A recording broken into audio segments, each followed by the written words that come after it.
On today's Locked On Jayhawks, we're picking the KU football schedule. Smash the over. We're taking the over. They're going to win more games than last year.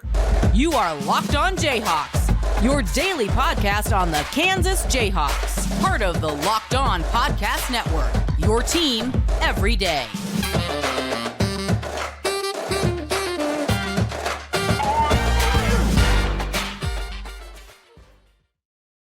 I'm Derek Johnson. You can hear me as well Monday through Friday from 3 to 6 p.m. on KLWN in Lawrence with Rock Chalk Sports Talk.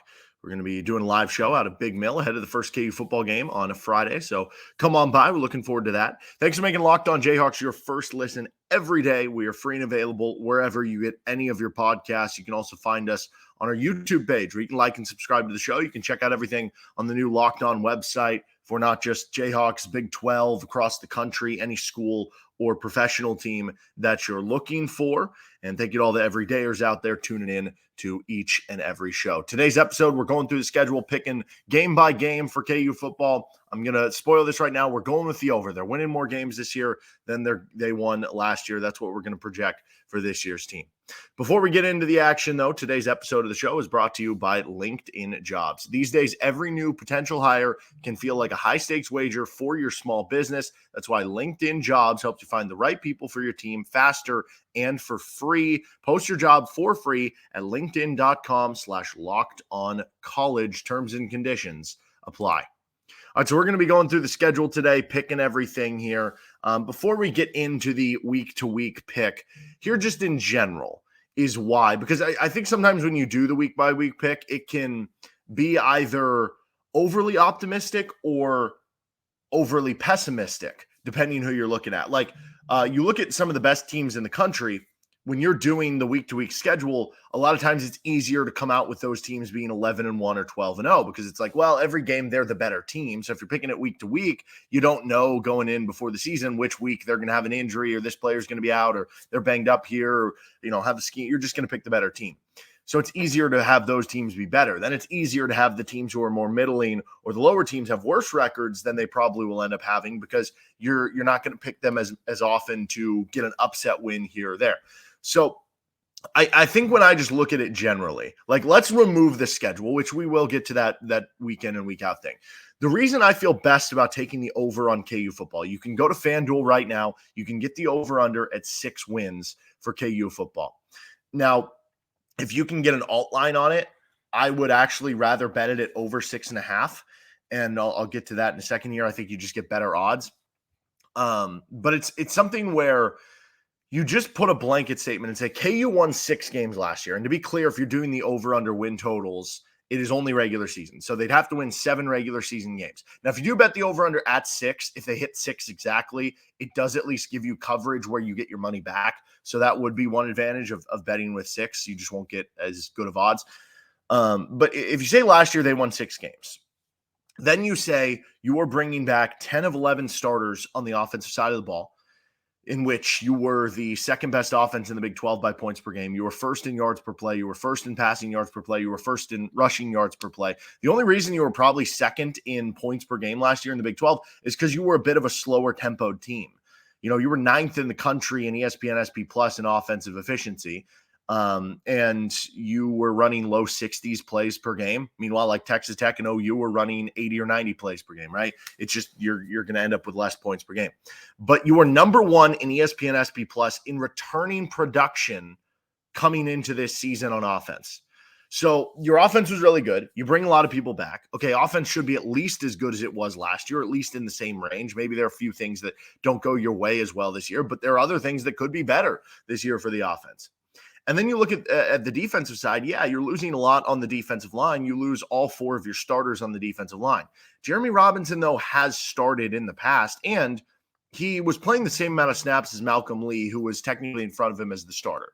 So realistically, you're bringing like 1 starter back on the defensive line, but you still might be better on the defensive line, at least on the interior. I like the potential of the defensive tackles more than I did last year. Linebackers. Bring back all 3 starting linebackers, added a good transfer. Secondary, you bring back all 4 starting in the secondary and your 2 closest backups who are similar starters. So realistically, you have like 7 or 8 starters back defensively. and you upgraded special teams. If you were to just put the blanket statement on Kansas, because there still is kind of an aura whenever you're talking Kansas football where it's like, okay, they had one bowl season in which they still went 6-7 over the last 14 years. Like, I'm not like, from a national perspective, people aren't going to be buying into that just yet. But if you put duct tape over the word Kansas and you just said, hey, this team last year went 6-7, they went 6-6, they lost a close bowl game, and now they bring back 17 or 18 starters, immediately your thought would be, oh, they should win at least 7 games. They should win more games than they did last year. They should be 7, 8, 9 wins next year. If you did that with NC State, if you did that with Utah, if you did that with, just pick your random Power 5 team across the country. If you said they had 6 wins the year before and they bring back 17 or 18 starters, and one of them is your star quarterback who is the conference preseason offensive player of the year, that team is going to be picked to be 8, 9, 10 wins on the season coming in. So just from a blanket feel, you say those things and it's like, okay, why should they not win more games than they did a season ago? And that is one reason I feel really good about the over there. But it's also the fact that all your coaches are back. It's not just the lack of continuity with the players. Literally every one of your coaches, not just head coach, not just offensive coordinator, not just defensive coordinator, every single position coach is back. There's continuity. There's player development that goes with that. You added, even Sean Snyder to the mix as an analyst for what he's going to do. The coaching staff makes you feel good that everybody is back. On top of it, you even probably had like bad injury luck last season. Now, maybe this is more so you just have a couple players who have some injury stuff, and that's going to be something they just have to deal with through your career, and that's just going to be something you have to deal with this year too. But like with Jalon Daniels, you missed a bunch of games last year. Daniel Highshaw missed the entire second half of the season last year, and obviously KU was much different without Daniel Highshaw. I mean, there were a lot of games where, like the Baylor one certainly comes to mind, where you weren't able to run just like power runs up the middle against the opposition, and that's where I think Daniel Highshaw being a kind of hammer running back would have really helped you. Like, as much as we've talked Jalon Daniels, the games that you missed him, Daniel Highshaw was a huge miss for the team last year too. You had to deal with a lot of injuries a season ago. Maybe you still will this year, but what if you do have a more clean bill of health in some of those areas? Just the development of the players in another year in the program, in year 3 now, you hear from Matt Gildersleeve, all the gains they've had, the weight perspective, the speed perspective. I think what they said, they had like single-digit players run over 20 miles per hour when they first got here, and now it's like in the 40s or 50s. That gain matters. I think Michael Swain from Fog.net put out there that when you look at the talent of the roster by like 24/7 composite, this is KU's 60-something for roster, which isn't anything crazy, but it's the best they've been in a long time. And when you have a good coaching staff with that, and you have good players at key positions like quarterback, makes you feel good there. And then you look at it and, okay, the defense finished outside of the top 100 on ESPN SP+. They also finished in like the 120s in points allowed per game. I'm not saying the defense is going to be world beaters this year. I expect them to be better. If you can give up 28 points per game, that would still be ranking in like the 70s, around the 80 mark in the country. It's still not great, but it would be a lot better than you were a season ago, and that would give you a chance to win a couple more games this season, even games where the offense wasn't great in those specific games, and that's realistic expectations. Special teams ranked in the hundreds too a season ago on ESPN SP+. Can you just get to average? Can you get to 60th in the country? Yeah, I think you kind of can based on the additions of Seth Keller and Charlie Weinrich and Damon Greaves and Sean Snyder into the staff. And so even if the offense is the same, but the defense is minuscule better and the special teams is a bit better, that could be worth just one win on its own. And that gets you to 7. There are a lot of outcomes just in terms of the generalities of what this team is to get them to 7 wins. And so the one thing kind of holding you back, maybe it's the schedule. We'll get into, if they do end up hitting the under, if they do have less wins, what probably went wrong to finish up the show here. But that's probably what's holding people back. If you are taking the under, it's the strength of schedule. But here's the other thing. They had a hard schedule last year too. You played a lot of teams, or like you look at the Big 12 last year, 8 of the 10 teams made bowl games, and you played all of them. So you played 7 bowl teams just in your conference slate alone. And then you also had to play a Duke team who went 9-4, and now their quarterback, Riley Leonard, is being like a top 5 quarterback in the draft class next year. Houston made a bowl game. So you played 9 bowl teams on last year's schedule. Well, Missouri State's not going to be a bowl team because they can't. They're an FCS. I don't know that Nevada will be. And then there's a chance that probably one of the Big 12 teams you play won't be a bowl team too.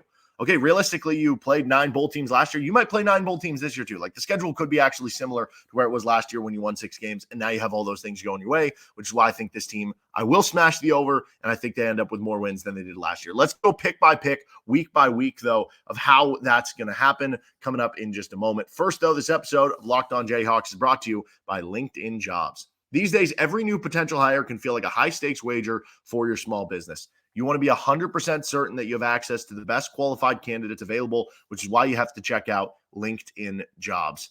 LinkedIn Jobs helps you find the right people for your team faster and for free. College football coaches, I'm sure they wish they had LinkedIn Jobs to help them out, going into the transfer portal or even with coaches, because it narrows down the search process.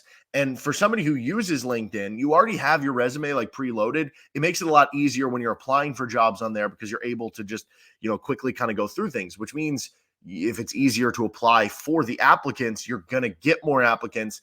And the wider the range you're going to get, that means you're going to get more good applicants too.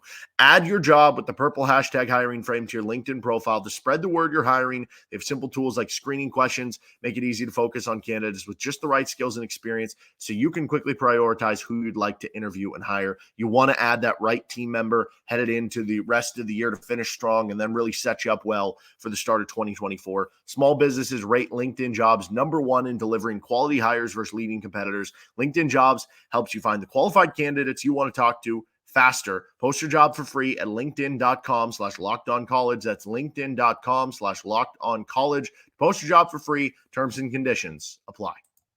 We're going to pick the schedule week to week. Like I said, all those generalities are why I'm comfortable smashing the over, and I already have. And you can do the same at FanDuel, our sports book here with Locked On College and Locked On Jayhawks. So here's the schedule if you're watching on our YouTube page. Missouri State, Illinois, at Nevada, BYU, at Texas, UCF, Oklahoma State, Oklahoma, Iowa State, Texas Tech, Kansas State, Cincinnati. I've already had the conversation too, in going back to the strength of schedule. It is a tough schedule. My point, though, is that I'm not sure it's that much tougher than it was last year when you did get to 6 wins. Last year, it was tough, too. This year, it'll be tough also. And you just cross-compare to the first, even 4 games of the season. Okay, you had an FCS team last year versus this year. Sure, your FCS game is better, but either way, your projected win. Week 2, last year, you went at West, or I guess if you just look at the non-con slate, you had Duke at home. This year, you have Illinois at home. Last year, Duke won 9 games. Illinois won 8 last year, so I don't know. Those are about even. At Nevada, that's an easier game than at Houston was. And then the conference slate is still difficult. But anyway, week-to-week picks. Missouri State, obviously I'm picking Kansas to win. If they do lose this Friday and get upset, that will obviously very much change how you feel about this team. It won't just be you lost 1 extra game you were expected to win. It will be, that probably means you're going to lose another game down the road from where you're at. But it does feel different than some of the past FCS games where it's like, if you lose this FCS game, that probably means that you're going to only win 0, 1, or 2 games. If they lose this FCS game, I still would feel like, okay, they'll probably still win 3, 4, 5 games, but it would have a big impact on the total. But I'm picking them to win against Missouri State, obviously. I'm actually going to pick them to lose to Illinois. Now, you know what? No, I don't know, a month ago maybe picked Illinois to win this game. I guess I'll just stick with that. The reason being is I still do have questions, as much as I think the defense will be better, about KU's run defense. And with Illinois, you have a Brett Bielema offense with huge offensive linemen that's going to pound the rock. And that's my worry with the defense stopping the run. So we're going to take Illinois in this game, actually. Then I'm going to say Kansas bounces back at Nevada. I think that'll be a fun, wild one into the night where they score a lot of points. So I've got them 2-1 through the non-conference, but I think they could very easily win the Illinois game. Then I have them beating BYU. Same worries a little bit because it is a physical BYU team that they're going to want to run the ball on you. That could be a bit problematic in terms of stopping the run. But I'll say they get through that one. They're 3-1. Loss at Texas, I do think it'll be a much more competitive game than it was a season ago. I think you'll be able to, at least keep within striking distance, high-scoring game. I'm kind of envisioning like a game like that. If you remember, Kansas went against Oklahoma. It was the year Desmond Briscoe had like 200 yards in the game. He was unstoppable. Kansas didn't really have a chance to win the game, but they were competitive enough. They kept it close-ish. That's how I could see that game going. So now you're 3-2, 1-1 in conference play. I have them beating UCF at home. It'll be interesting defending John Rice Plumlee with a dual threat quarterback. Gus Malzahn will bring in a good game plan and everything, but I'll pick KU to win that one. That would get them to 4-2. at Oklahoma State. As much as I want to pick Kansas and I'm down on Oklahoma State for the personnel and the quarterback reasons, I just kind of trust Mike Gundy's going to have a good year and they'll figure out the defense. And after the way last year's game went, they're probably going to be on edge to get back against Kansas. So I'll pick Oklahoma State in that one. Now Kansas sitting at 4-3. Again, though, in the case of, Oklahoma State and Illinois, both those could go the other way, but UCF and BYU could also go the other way too, right? Then you're off a bye week taking on number 20 Oklahoma. I'm going to take Kansas to actually upset Oklahoma here. They've been close the last couple of years, including in 2021. You had the power outage game. You were up, and then Oklahoma, had the strong fourth quarter, and they had the controversial play with Caleb Williams. I'm going to say they get them this time, coming off a bye week. And I don't believe Oklahoma is coming off a bye week that week either. So now you're 5-3. At Iowa State is a game that I was originally picking Kansas to lose, but now with some of the questions at quarterback and, running back, with some of the suspensions for the gambling stuff, I'm going to actually pick Kansas to win this one, and that would get them to 6-3. Then I will say that they lose to Texas Tech at home. That gets them to 6-4. I'll say they lose at home to Kansas State just because that series has not gone your way recently. And so I'll be a believer when I see it. And then I'll say they actually finish strong and win at Cincinnati on Cincinnati's senior day to finish out the year 7-5. But realistically, the way I view this, because I don't love the week-to-week pick things. I think it's easier to just be like, okay, non-con, you're 2-1. Then between the BYU, Texas, UCF, and Oklahoma State games, okay, 2-2 out of those. That gets you to 4-3. Then between Oklahoma, Iowa State, just go 1-1. Okay, that gets you to 5-4. Then between Texas Tech, Kansas State, and Cincinnati, or I guess between the better way of doing this, Oklahoma, Iowa State, Texas Tech go 2-1, and then Kansas State, Cincinnati go 1-1. That gets you to 7-5, I believe, if my math is correct. There's a lot of different ways you could do it. There's the other way where it's like if you beat Missouri State and you beat Nevada, okay, that gives you 2 wins. So to get from 7 to there, you have outside of that 6 other home games. Go 4-2 in the other 6 home games and win 1 Big 12 road game. And that gets you to 7-2. So a lot of ways you can kind of simplify it that way, but I'm still taking the over for KU at 7-5. And to be honest, like I'm probably going a little conservative here with the 7-5. Like if you gave me the option, what is more likely, 8-4 or 6-6? I'm taking 8-4. I'm high on this team. I'm a believer. I'm a believer in Lance Leipold, believer in Jalon Daniels. Let's see what we can do this year. Now, if it doesn't hit, if they do end up with 6 wins, with 5 wins, with 4 wins, what could have gone wrong? We're going to discuss that scenario next with Locked On Jayhawks. Finishing things up with Locked On Jayhawks, if they do go the under, if they do, end up short of my expectations and don't hit the over, if they end up with pushing at 6 or below it at 5, 4 wins, something like that, what could have possibly happened? Well, the first would be they probably lost this Friday to Missouri State. That could be one possible reason. But outside of that, the number one reason would have to be injuries, right? And specifically like injuries with Jalon Daniels. Obviously, he's had injuries in the past couple of years. He had injuries in fall camp.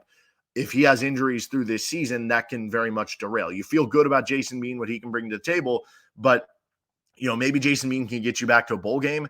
It's hard to envision you getting to that 7, 8, 9 win mark that you could possibly get to with Jalon Daniels. So injuries would be the big one. And obviously beyond Jalon Daniels, that applies for other players too. You feel good about depth at a lot of these positions, but depth can quickly go away if you have a couple injuries here or there. You feel good about Kansas depth, especially compared to years past. It's still not Alabama, where your third string is a former 4 or 5 star kid, right? So it is still different there. Injuries could derail it. You hope that's not the case. Could just be a bad draw in 1-score games against that tough schedule. You're playing a lot of bowl teams. There's going to be a lot of close games, a lot of 1-score games. How you do this season is going to be mostly determined by how you do in close games. I continue to say that if you have a good coach, if you have a good quarterback, you're probably going to do better in 1-score games than other teams. KU has both of those things with Jalon Daniels and Lance Leipold. So you feel good that you should be better equipped for 1-score games. But what happens if you have a season like last year's Iowa State? Iowa State last season, which, again, you didn't view Hunter Dekkers as a top half Big 12 quarterback, so that would be something you have that they didn't. But nonetheless, they had 6 1-score losses a season ago. So they went, 4-8 a season ago? You go 2-4 in those games, all of a sudden you're a bowl team. So very easily in the Big 12, where a lot of these teams are close together and you're playing a lot of tough teams and bowl teams each and every week, it can easily switch the other way if you have a bad season on one-score games. Flip side, though, is a lot of times we've seen like TCU last year, Baylor a couple years before, who won the Big 12. If you have a year where you go 5-1 in one-score games, you can all of a sudden contend to win a Big 12 conference. So it's very tight of a line, which can go either way there. The last thing would be if the defense or special teams didn't get better. If the defense is still the same, but the offense is the same and special teams gets better, on its own, that could get you 7 wins. But if the defense is the same and special teams is the same as it was last year, it's going to be hard to go on the over of win total. If the defense gets worse, it's going to be hard to go over on the win total too. So you are counting a little bit on the defense getting incrementally better, on special teams getting incrementally better. And if neither of those happen, that could be a result of why the under hits. So those would be reasons why if at the end of the season I have to walk back my prediction, those would probably be the reasons that I would assume that was the case. But like I said, I'm pounding the over. I'm expecting 7+ wins. And, the sky's the limit for this team. Like, realistically, I think there is a 10-win ceiling, a 9 or a 10-win ceiling when some of this stuff goes your way. I'm picking it closer to 7 or 8, but I see the scenario there. And again, I just go back to the idea. You won 6 games a year before. You bring back all these starters. You have all your coaches back. For any other team in the country, Power 5 team, if you said they had all that stuff happening, you'd be expecting them to win 8, 9, 10 games too. All right, that's been Locked On Jayhawks for the day. We're going to preview the Missouri State game coming up on our next episode. Find us wherever you get any of your podcasts or on our YouTube page. Leave us a like if you could, or a 5-star review if your platform allows it. And we'll see you next time with Locked On Jayhawks. We are a day away from the first KU football game of the season. That's exciting, isn't it?